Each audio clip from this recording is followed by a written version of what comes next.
Happy Dashera 2016 and welcome to our Golu 2016, which has been themed on Tulasi.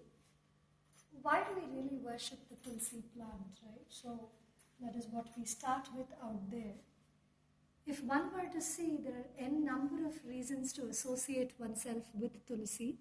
It could be from the scientific angle, it could be from the religious angle. Tulasi is that one holy plant which is a perfect confluence of religion and science. So that is what we have depicted through the varied dolls this year. We'll first start with the left out here. We see a few tags. So Britishers apparently planted Tulsi and Neem all around their bungalows when they were here in India to stay free from the mosquito menace. They used to call it the mosquito plant. We see a Tulsi dip. It is a very yummy one. I'm going to try it out very soon as well. It sounds very, very yummy, similar to our pesto dip. Tulasi essentially is a plant, a holy plant, which dates back to about 5,000 years and is called the queen of herbs. So as I said, we said, since it's that perfect mix of religion and science, we're going to pick it up as a theme. So what you see here in the center is your Golu steps, set up in the form of a Tulasi Madam, which is what we call in South, or a Tulsi peat, a peatum or a peat, which what people in the North refer to. Tulsi as a plant originated in the Indian subcontinent but grows very well in Southeast Asia. It grows, the origin basically is traced back to India. Typically a Tulasi Madam is a square with a broad base. It indents in the center and then opens up in the top. So if you see, that is how the structure has been built as well. So you have a broad base down below. You have 3 indented smaller steps in between and then one on the top, on which we have arranged the dolls. The setup is basically like a box. So if you see from an angle, there are dolls in the front and dolls behind too. There are mirrors that we have kept behind to showcase the dolls. For people who are visiting here in person, they can see the dolls behind through these mirrors. Now we'll start taking a closer look at what each of these dolls actually mean.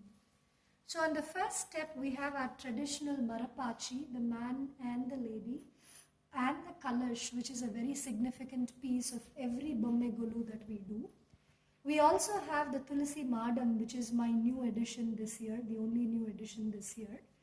And the ladies from across the country, Tulsi is worshipped across the country.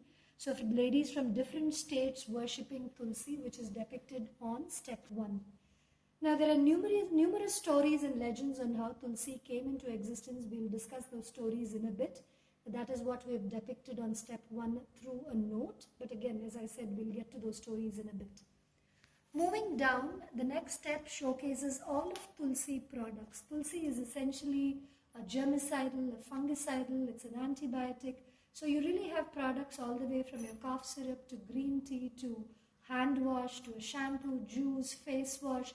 You name it, you have it. And probably that's the main connect between your medicine, your science and your religion coming into mix.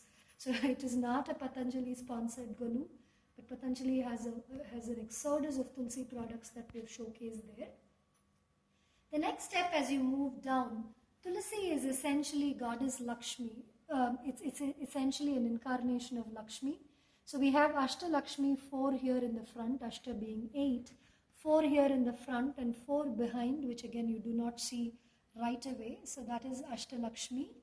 And then we also have the Dashavataram, which is the Vishnu incarnation. And again, since Tulsi is in the Vishnu lineage, we've kept the Dashavataram. The last step here has a couple of Tulsi stories which are interesting. So on the left that you see, Rukmani and Satyabhama are 2 wives of Lord Krishna. Rukmani is a simpleton, very straightforward, very simple lady, whereas Satyabhama is very arrogant with her riches, so full of herself. So one day Krishna decides to play a game. He goes and sits on a balance and he says, let's see who is able to keep items, things on the other side to balance my weight out. Satyabhama is very confident that she'll be able to do it in a jiffy and puts all her jewelry, whereas Krishna, who's playing the game, makes sure the balance does not strike. Whereas Rukmani comes in and adds a couple of tulsi leaves and immediately the balance comes in. So that's one story. On this side out here, Hanuman is said to have told, whoever worships Tulasi, I will protect them and give them all the strength. Again, if you want to believe it religiously, that's one side of it. But where does all this strength come from? Essentially from the scientific properties of Tulsi. So that's one part. Now, as I said, we'll start looking at the stories related to Tulasi. So here is one that talks about the origin of Tulasi as a plant. On the left out here, you see Shiva and Parvati. So Shiva and Indra once get into a fight as to who is superior of the two. And at that point in time, Shiva obviously wins the battle, but in his angered state, there is a fire flame that drops from his forehead onto the ocean. And that fire flame, the fireball, essentially takes the shape of a baby. And this baby is Jalandhara, a demon. Since the baby is formed out of Shiva's anger, it turns out to be a demon baby, and it grows to be a demon in the ocean. Jalandhara gets married to Vrinda, this lady, who is a huge devotee of Lord Vishnu. So Shiva, unknowing that Jalandhara is his own son, wants to destroy him because he's causing a lot of evil to the mankind. But every time Shiva and Jalandhara get into a war scenario, Vrinda worships Lord Vishnu, who is the protector, to save her husband Jalandhara, and that indeed happens. So Shiva comes and seeks Vishnu's help to win Jalandhara. Vishnu one day during the war goes and tells Vrinda the war is over, Jalandhara has won and you can stop praying. And when she does that, since the war is still happening, Shiva is able to immediately conquer Jalandhara. That is what you see as the demon lying there in the front. So the angered Vrinda curses Vishnu saying, you have deceived me, despite all the true devotion I had for you. I curse you to become a stone. So Vishnu immediately says, I will take the stone form as Shaligrama, which is what you will see in all temples. And Vishnu says, you, Vrinda, will take the form of Tulasi, the plant, and you will be there wherever I am, in front of the temples. So that is the story of how Tulsi came into existence. The other one there in the front, you see two ladies. Essentially, that is Lakshmi and Tulasi. So essentially, Lakshmi is Vishnu's wife, and Tulsi goes and says she wants to marry Vishnu. The angered Lakshmi immediately curses Tulsi to become a plant. And whereas Vishnu says you will be a pious plant that people will worship you. One story that you don't see from here that I've kept behind is another one again where Tulsi wants to marry Ganesha, and Ganesha refuses the proposal. And since he does that, Tulsi curses Ganesha saying, you will be the only lord for whom Tulsi will never be offered as a flower, as a leaf, as a plant, whereas for all other gods, especially Vishnu and Shiva, Tulsi will be offered. What you see behind is a temple's Nandavanam that we call a garden, and this is typically where the Tulsi plant is grown. In a bit we will go on the stairs from where you can see it better. Moving on, here in the front, we basically have a typical village scene, a scene where in front of all homes, Tulsi typically takes either the front, central, or the back position. It's supposed to be an air purifier as well. And wherever you have animals, especially back in the days, you used to have cows, cats, dogs, all of them roaming in the front and backyard of the homes, with Tulsi plant taking a staple position, where Tulsi, as an air purifier, cleans the place and ensures a healthy state for one and all. So especially in today's dynamic world, it is indeed that one-stop shop for a healthy living, and that is what you see here as a village setup. Moving on to the side out here, at the very end you see a Tulsi wedding happening. So Tulsi wedding happens in the month of Kartigai, in the month of Kartik, especially in states Maharashtra and upwards. You have musicians, you have dance performers, every home has this Tulsi wedding. And essentially Tulsi wedding marks the onset, it marks the wedding season open in the north, just as how we have our Thai Masam in the south. And since it's again in the Vishnu line of stories, we have Rama's Pattabhishekam that we've kept on the side. On this side out here, you have a typical mini Golu, the traditional Golu. Since it was all blending in red, we've kept that also. A canopy on the top that we have is Kirti's play canopy, which has a lot of Tulsi related facts.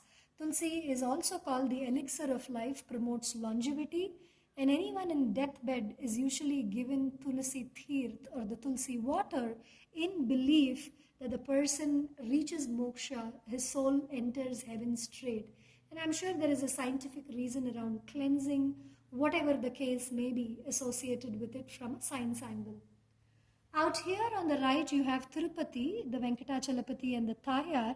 As much as he is a jewelry, lover, a donor of all the materialistic stuff, on Thursday, the sevas that are done for Venkatachalapati are primarily floral and tulsi leaf based. So that is what we have out here. And on the final left out here, we have Garuda Seva, which is again a Vishnu procession.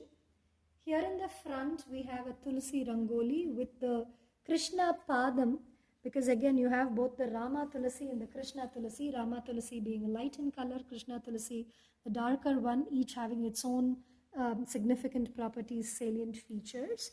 So if you were to imagine this whole thing, it's essentially a Galu Dashera setup where you have Tulasi Madam, and then the green on the side is essentially your green pasture, your green bed. You have the mud or the soil which is brown in color. You have the stepping stones out there with the diyas, and the central part, the main theme, is the Tulasi Madam, the Tulasi peat, which holds the dolls. So again, this was one small way in which we wanted to reconnect with Tulasi as a plant and all the significant properties that it brings to the table, both for kids and for adults alike, showcasing that there is a strong connect between religion and science, and Tulasi as a plant is a living testimony to it. So with that, thank you so much for joining our Galu 2016. Hope you all have had a wonderful festive season. And thanks again for the hordes of people who've come here to see it in person. And here is a video for those of you who were unable to do that, to do this virtually. Thank you.